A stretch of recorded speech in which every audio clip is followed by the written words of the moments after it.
I'm super happy to be here, and just watching that, the last presentation, she was amazing. I actually angel invested in 2 of those companies up there. I angel invested in Sustain and Dipsy. And so one of the ways I've been giving back since I started Third Love 6 years ago is really to angel invest in new female founders.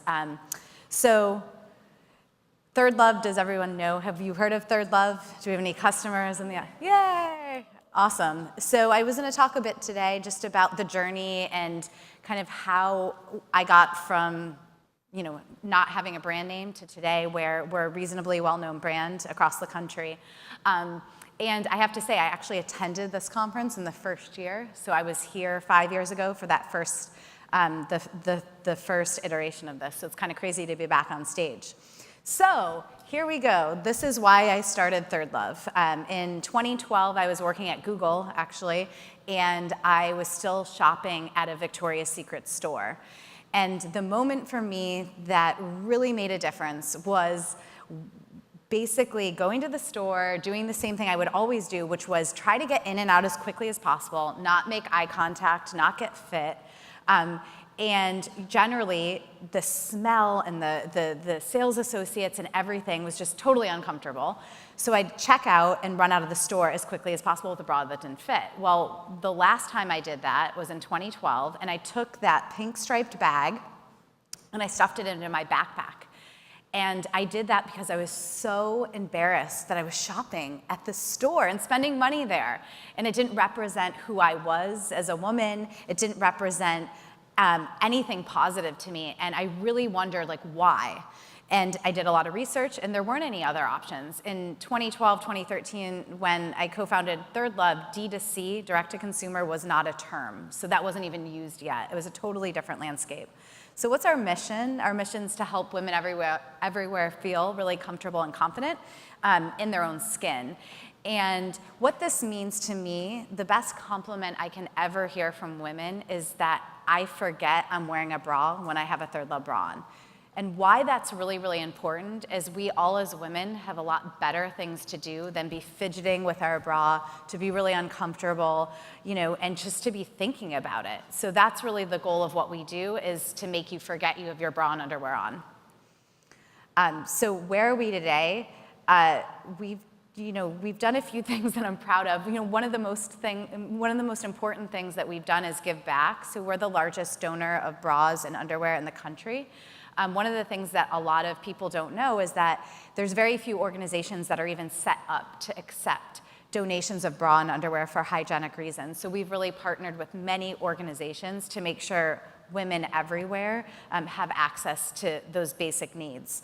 And we've grown our team. We're over 350 today across 4 offices.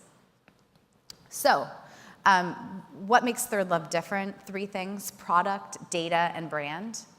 So product, this is what I believed the landscape of bras looked like when I started Third Love. So on the right, there's this idea that there's sexy bras or pretty bras, and they're never comfortable. And if you ever have bought one of these, for date night, generally they sit in your drawer and collect dust, and you may use them whenever, but you're not wearing them every day. And then there was the idea of comfort, right? Something that's maybe going to give you support, coverage, et cetera, but it's not attractive. And so from the very early days at Third Love, it was really about how do we build a bra that's both comfortable and beautiful, because we should be able to get both and have it all. So I won't go into our product, but lots of innovation there. And beyond that, it was really about listening to our customers. So in 2016, we'd been around about 2 years selling product. We started hearing from a lot of women, you don't have a bra that matches my skin tone. And we really took that to heart. We had what we called nude bra, and that wasn't sitting well with a lot of women, and we listened to that. And we took that into account, and we launched many shades of naked, that we call it now. And today, I'm proud to see so many other brands are doing that as well. We were really a leader in kind of showing that there was a business need, and that women actually really wanted to see diverse shades of naked. We carry a ton of sizes. This is actually incorrect. We carry now 78 sizes. We go through a K-cup from a 30 band to a 48 band. And it's really about size, because size is what allows any woman to find a bra for herself. And we have always stood behind being inclusive, and size is one way we've done that. So the data, don't you love this model, by the way? Isn't she awesome? She's one of my favorites. So this is our Fit Finder. It's jumping through it pretty quickly. The one thing we had to solve from the very early days of the company was that most women are not wearing a bra that fits. And so if you think about that, most women do what I did, which is you go to a store, you self-serve, or you wear something that somebody told you you were 10 years ago, 20 years ago, and it's never the right size. So Oprah's put out the stat, right, that 80% of women wear the wrong bra size. We actually see at Third Love it's about 70%. So 14 million women have done our Fit Finder to find their size. 70% of the time we recommend a size that's different than the size a woman thinks she is. And in essence, what we built, think about it, how many of you have been to a true bra fitter at a bra boutique or high-end store? Maybe like a third, pretty good. So those women know what they're doing, right? They have done this for 20, sometimes 40 years, and you walk in, if you've ever been professionally fit by somebody who knows what they're doing, they do not use a measuring tape. So nobody's walking around with a measuring tape. They walk into the fitting room, they look at you in your bra, and they basically see what is wrong with the fit that you have on. Is it the style? Is it the size? Do you have cup gaping? Do you have spillage? Are your straps slipping? And she's looking at all of that kind of like a magician, and a really good bra fitter will bring something back in some size you've never experienced, and you put it on and you're like, oh my God, this is crazy, this actually works for me. And so in essence, we wanted to bring that experience and that knowledge and that ability to find your size to every woman in America and eventually in the world. And the way we did that was through the creation of the Fit Finder, which really digitized that knowledge of a fitter who had been doing this for 30 years. And as from the Fit Finder, as well as the fact that we're 100% D2C, only sold through our website, we have no physical retail, we've collected a lot of data. And so we use that data in everything we do. We use it for marketing personalization, planning inventory, product development, and the data has been a really key part of our success and how quickly we've grown. So the brand, our brand's evolved over time. I think one of the big learnings here, two learnings. How many of you, I'm just talking like we're all friends here, we might as well chat. How many of you are founders or early stage founders? Okay. Or at early stage companies maybe, potentially? I mean, finding product market fit is extremely hard. Building a brand is extremely hard. And all of those things really take time, and it's an evolution. So what does the Third Love brand stand for, and how are we different? Well, I hope it's clear, but on the right side is an email that we sent recently about what to actually wear under a white t-shirt. And many women believe that you should wear a white bra under a white t-shirt. That's somewhat of this idea of knowledge that was passed to us from somebody who didn't know what they were talking about, whether it was our moms or whatever. And that's actually not true. The closer the bra is to your skin tone, the less you see it underneath a white shirt. And then there's kind of what VS does, which is obviously on the other side and looks totally normal and achievable. But even more importantly than that is really that community that we've been able to build on Instagram, for example, where we really try to showcase just real women. Tattoos, stretch marks, women of all ages, versus sort of this unattainable idea of maybe what a woman should look like. So last, but most importantly, last year in the fall, we launched a campaign called To Each Her Own. And it was the first time we had done a really large-scale campaign that had an out-of-home component. And I want to tell you a story. So the woman up on the screen, her name is Hope.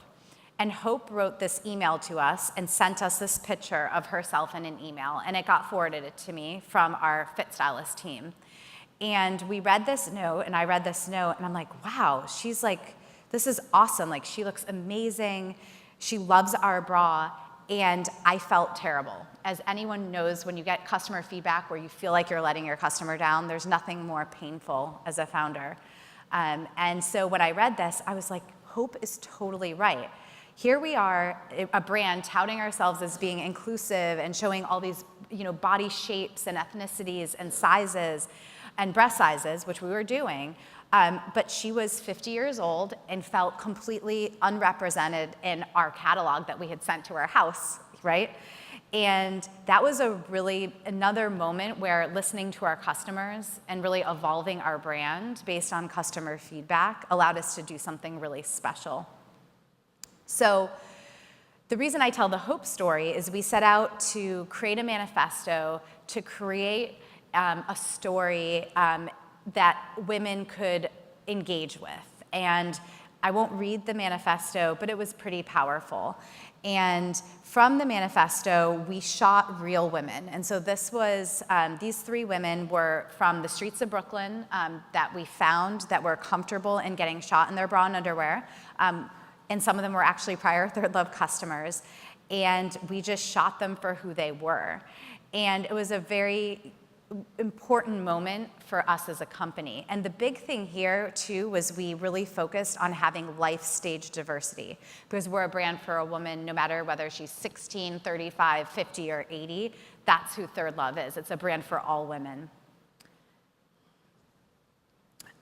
So one of the things that happened after we launched To Each Her Own was a tiny little thing called the Victoria's Secret Fashion Show. And basically what happened last year was in October, we knew they were going to film their fashion show, which airs every November.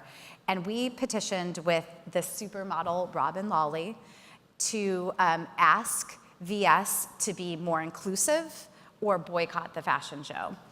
And they did not listen to us. So we did this and we created a change.org campaign, and crickets. I didn't even know if they had really paid attention actually at the time, because who knows kind of what's going on over there. And then I woke up one morning and it was November 8th. And I woke up and I was getting pinged and I saw this headline. I'm like, oh wow, this is interesting. So the title of this article in Vogue was "We're Nobody's Third Love, We're Their First Love." And it was a quote from an interview that Vogue, Nicole, had done with the chief marketing officer of Victoria's Secret. And he did this interview with her to talk about the fashion show and the filming of it and why it's still relevant, and basically answer a lot of questions. And so she ended up not writing an article like many journalists would do. She actually just took the Q&A and just posted it. She verbatim, she asked a question, he answered, and it went back and forth. There was many highlights of this 20-minute read, and you can entertain yourselves if you ever have a free moment. But this is just one of the statements that Ed made. Why doesn't your show do this? Shouldn't you have transsexuals in the show? No, I don't think we should. Well, why not? You can see him saying this, because the show's a fantasy. It's a 42-minute entertainment special. That's what it is. It's the only one of its kind in the world, and any other fashion brand in the world would take it in a minute, including the competitors that are carping at us. So we taking a step back, first of all, we weren't expecting that, and we didn't really have a plan, and the press sort of picked up on this and were talking about the fact that this was crazy that he said this, and in this interview, actually, the VP of communications at Victoria's Secret was sitting next to him, a female, and let him do the whole interview, which is amazing to think about, the fact that she just let him talk. And so then there was a moment, and the moment was really, what do we do? And both of our PR firms actually told us to not do anything, to let them lie in this bed that they have created, that the press will take care of it, and it could be too risky to respond. My co-founder is also my husband, and he is obviously a feminist, stating the obvious, that he helps run a bra company, and he said that's bullshit, excuse my language. He said that's bullshit, and we should say something. This is crazy, this needs to get some more attention. And women need to know that this is, and men who believe this narrative need to know that it's totally unacceptable in the year, 2018 that this is occurring. So, I thank him for giving me the courage, honestly, to write this, which felt very much like I was putting myself out there, and not really knowing how people would react. And of course, today, people are like, oh, that was great. Like, that was the perfect move. It made total sense. But at the time, it was a very anxious process. And so the open letter, we took out a full page ad, and I wrote this letter, and it really just said, like, how I felt and what we believe at Third Love and what we believe women want, And I talked about how I don't believe women, that's how they want to spend 42 minutes on a Sunday, right? The basics. So it got a lot of attention. And from there, we've just continued to build on that momentum. In the spring of this year, we launched even more sizes, and what we decided to do was shoot every size, all 78 sizes, on different real women. And so this is a shot from our homepage when we launched. So every single size is represented, and all of these are real women that we cast in LA. We also shot our first transgender, our first amputee, and then continued on the diversity of age, size, and ethnicity as we had always done, so continuing to add on to that. Sorry.